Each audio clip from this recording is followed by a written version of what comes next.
Next, the globe addresses that thoughtful traveler, now growing accustomed to his reflective journey.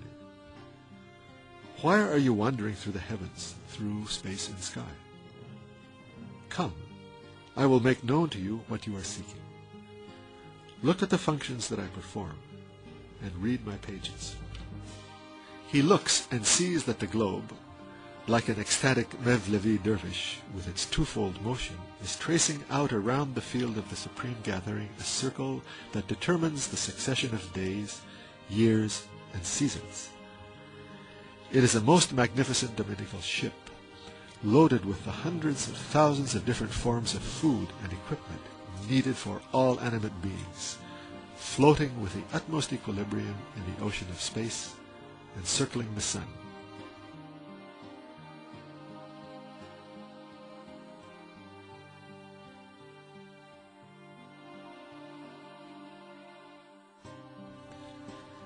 He then looks at the pages of the earth and sees that each page of each of its chapters proclaims the sustainer of the earth in thousands of verses. Being unable to read the whole of it, he looks at the page dealing with the creation and deployment of animate beings in the spring and observes the following. The forms of the countless members of hundreds of thousands of species emerge in the utmost precision from a simple material and are then nurtured in the most merciful fashion.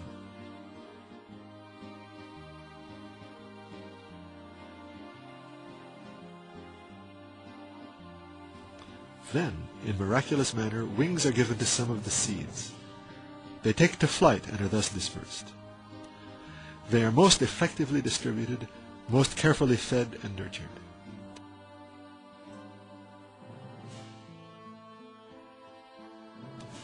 Countless tasty and delicious forms of food, in the most merciful and tender fashion, are brought forth from dry clay and from roots, seeds, and drops of liquid that differ little among each other.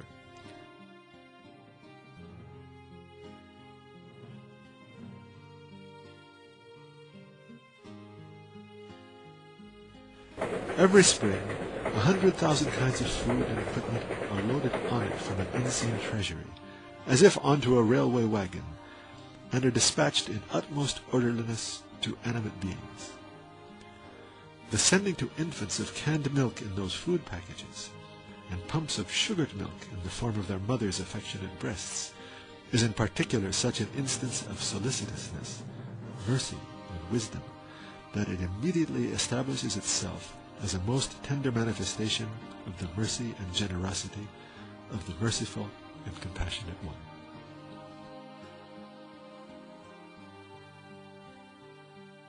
In short, this living page of spring displays 100,000 examples and samples of the Supreme Gathering, and is a tangible demonstration of this verse. So, look to the signs of God's mercy, how He gives life to the earth after its death. For verily, He it is who gives life to the dead, and He has power over all things. Moreover, this verse may be said to express in miraculous fashion the meanings of the page that is spring. The traveler thus understood that the earth proclaims through all its pages, in fashion proportionate to their size, there is no God but He.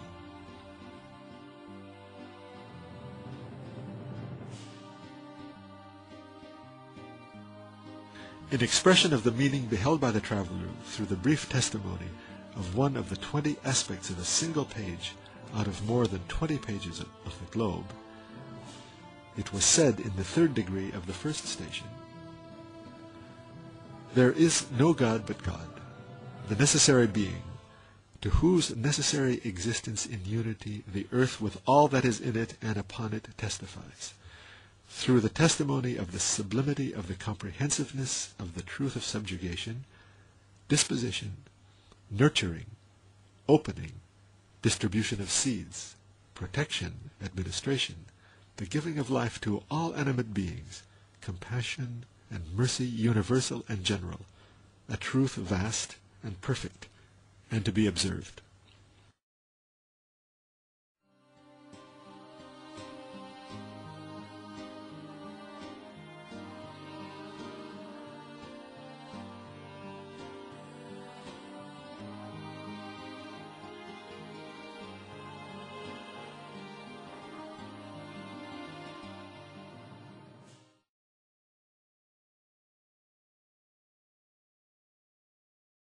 Then that reflective traveler read each page of the cosmos. And as he did so, his faith, the key to felicity, strengthened. His gnosis, that key to spiritual progress, increased. His belief in God, the source and foundation of all perfection, developed 1 degree more. His joy and pleasure augmented and aroused his eagerness.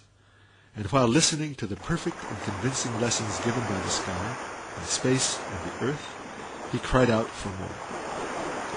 Then he heard the rapturous invocation of God made by the tumult of the seas and the great rivers, and listened to their sad yet pleasant sounds.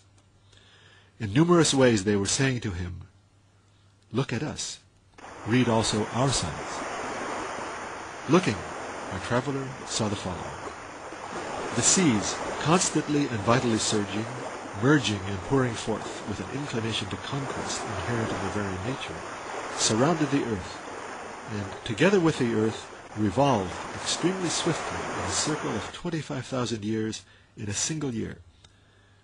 Yet the seas did not disperse, did not overflow or encroach on the land contiguous to them. They moved and stood still, and were protected by the command and power of a most powerful and magnificent being.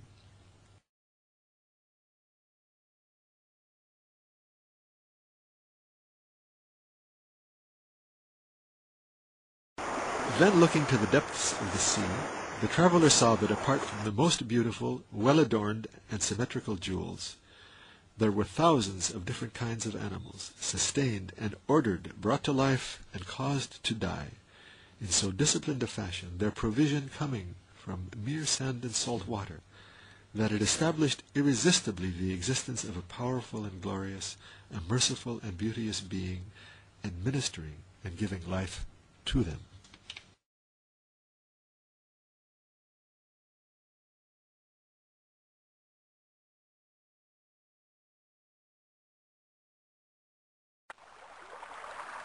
The traveler then looks at the rivers and sees that the benefits inherent in them, the functions they perform, and their continual replenishment are inspired by such wisdom and mercy as indisputably to prove that all rivers, springs, streams, and great waterways flow forth from the treasury of mercy of the compassionate one, the Lord of glory and generosity.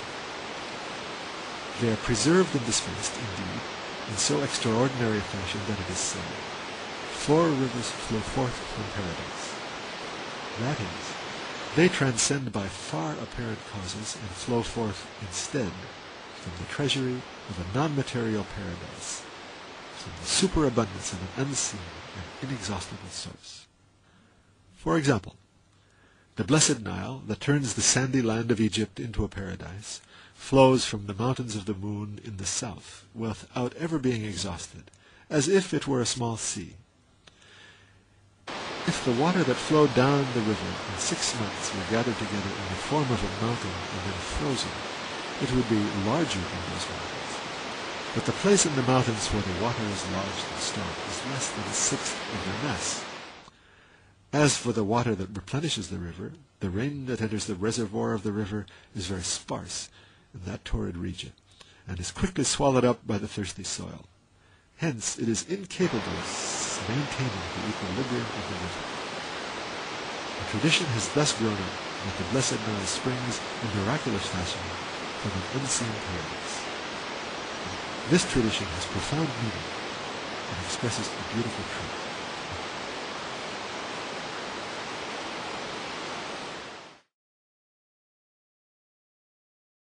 The traveler saw, then, 1,000th part of the truths and affirmations contained in the oceans and rivers. The seas proclaim unanimously with a power proportionate to their extent, "There is no God but He," and produce as witness to their testimony all the creatures that inhabit them.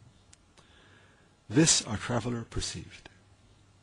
Expressing and conveying the testimony of the seas and the rivers, we said in the 4th degree of the first station, "There is no God but God, the necessary existent, to the necessity of whose existence in unity point all the seas and the rivers, together with all they contain by the testimony of the sublimity of the comprehensiveness of the truth of subjugation, preservation, storing up, and administration, vast and well ordered, and to be observed.